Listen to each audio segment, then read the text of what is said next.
I'm Maya Sundermeyer, and I would like to welcome you to the latest episode of my blog series.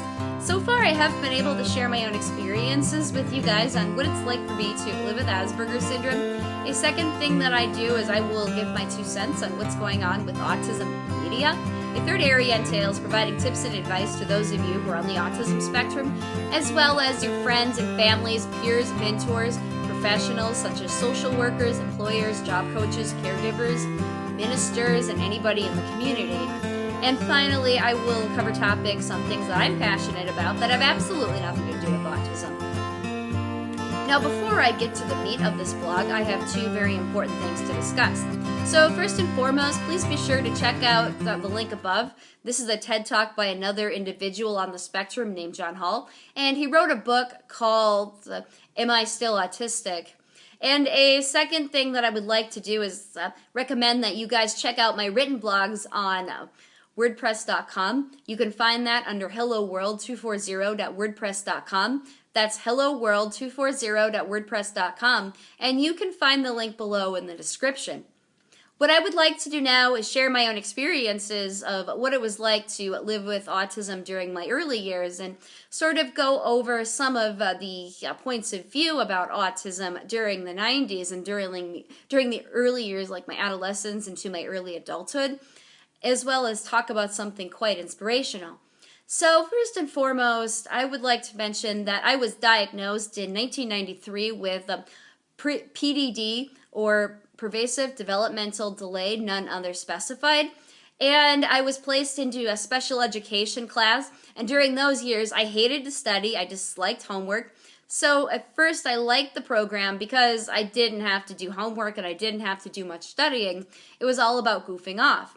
But as I got older, I wanted to take chemistry and other foreign languages and things like that.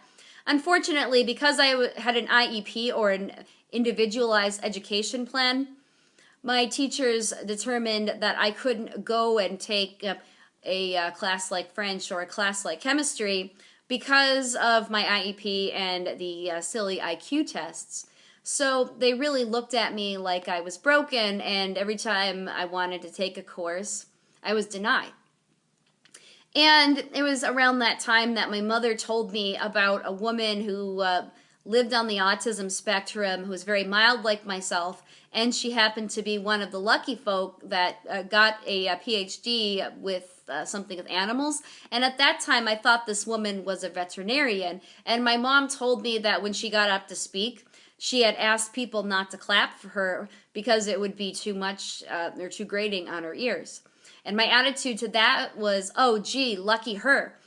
And people in my life back then looked at me like I would be somebody who would be facing a day program, somebody that would probably be living in a group home, and somebody that would go into a transition program until the age of 21 where I would have a job coach.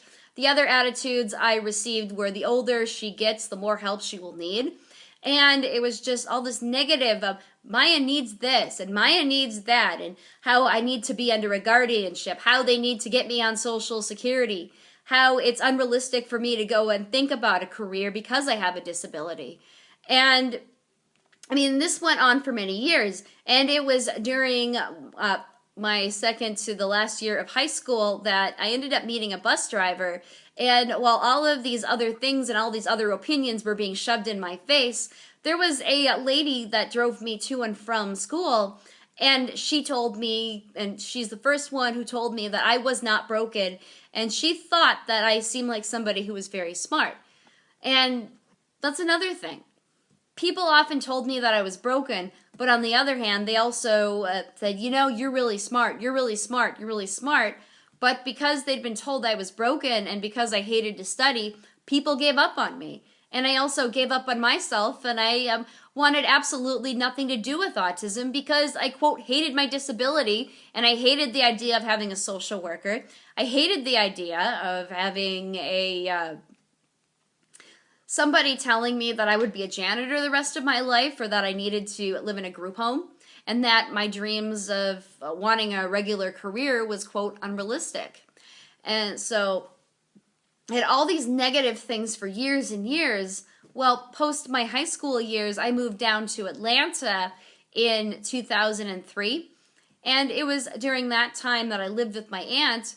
And while I was living with her, she decided to go through the Autism Society of Georgia, and she ended up looking around and finding a adult Asperger support group in the local Atlanta area. And I ended up going despite not really wanting to be there. And I found out that there was a guy I really liked, and I found out that he had gone to college to become a mechanical engineer, and I found out he was a writer and that he was really smart. And yes, I did sort of develop a crush on him.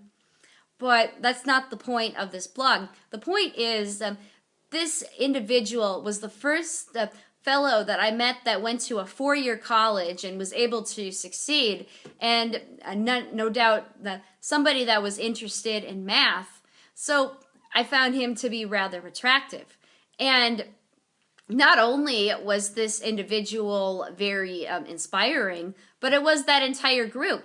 Rather than looking at autism as some disease or defectiveness, autism was looked at as a gift, where everybody on the spectrum had to have some sort of a special talent or a different way of thinking. And that was the time where I had remembered the woman who had gotten herself a doctorate degree, and she was the one who worked with animals. And I brought her up and I said, isn't there a woman on the autism spectrum who has a degree with animals and she's really famous? And they said, yeah, oh, that's Temple. So, yeah, and that's the first time I had ever heard her name. And her name was Temple, as my mom never told me that. I didn't know what her last name was. I just knew she was a Dr. Temple. So, thanks to this handsome individual on the autism spectrum and the amazing autism support group, I now have a very, very different view of autism that I've been carrying forth with me, and that group got me to believe in myself. Now, if you have any questions or comments of what you've just heard, please be sure to state below, and also be sure to comment and check out my blogs. And if you like what you saw, please be sure to subscribe and share my blogs. Until next time, I'm Maya Sundermeyer, and I'm